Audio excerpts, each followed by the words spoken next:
What on earth does acting have to do with business? Well, I've spent a lot of time in both worlds, and I can tell you there's a lot that business people can learn from actors.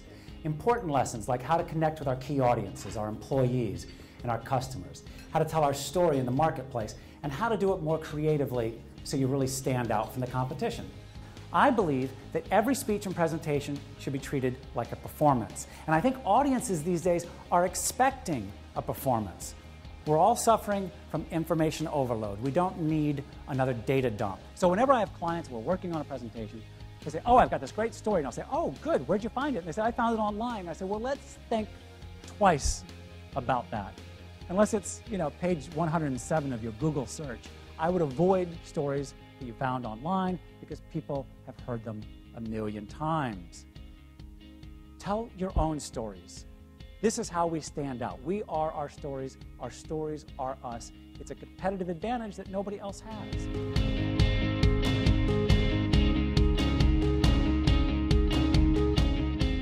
Let me give you an example of a story from my client experience and tell you a little bit more of how stories work on us.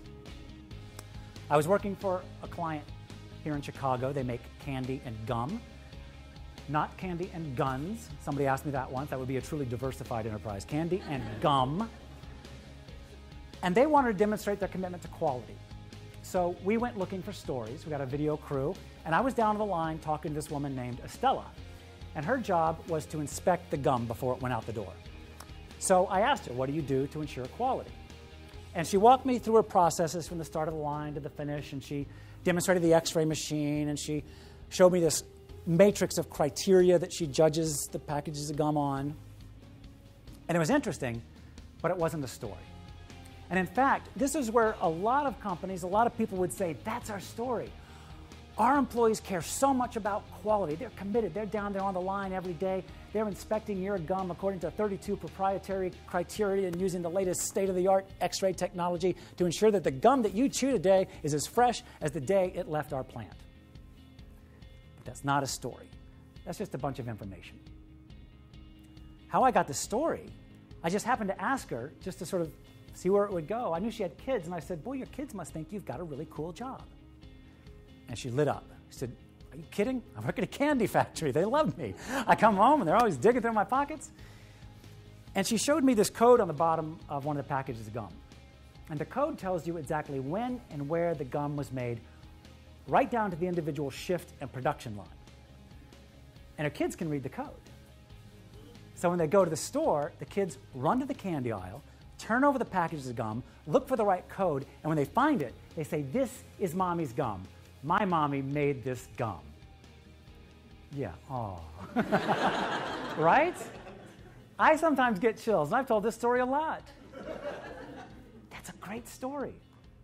Here's a company that you can count on for quality. It's good enough for your family because Estella is down there on the line making sure it's good enough for hers.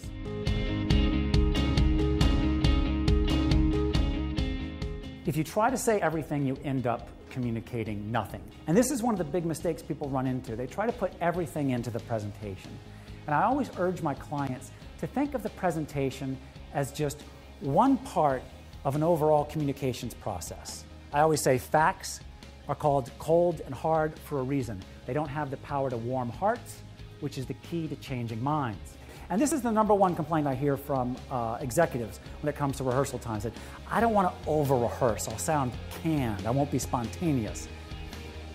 There is no such thing as over-rehearsal. Who are our characters in Romeo and Juliet? Romeo and Juliet, exactly. It says so right in the title. What is their goal? To be together. What is the obstacle they face? Families can't stand each other. Montagues and the Capulets are just never going to come together.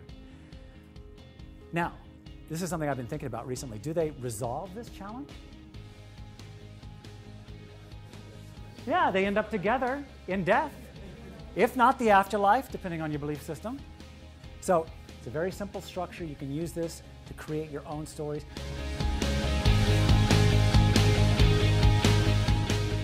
Anybody never seen The Fugitive? Okay, all right. That's perfect. that will give your performance a startling spontaneity and freshness. And there's this great scene down in the bowels of this giant hydroelectric dam, and it goes like, you all ready? Yep. It goes like this. I didn't kill my wife. I don't care. I don't care. That's a different reading of it. That's very good. I appreciate that. No, it's casual. It's casual. I like that. I don't care.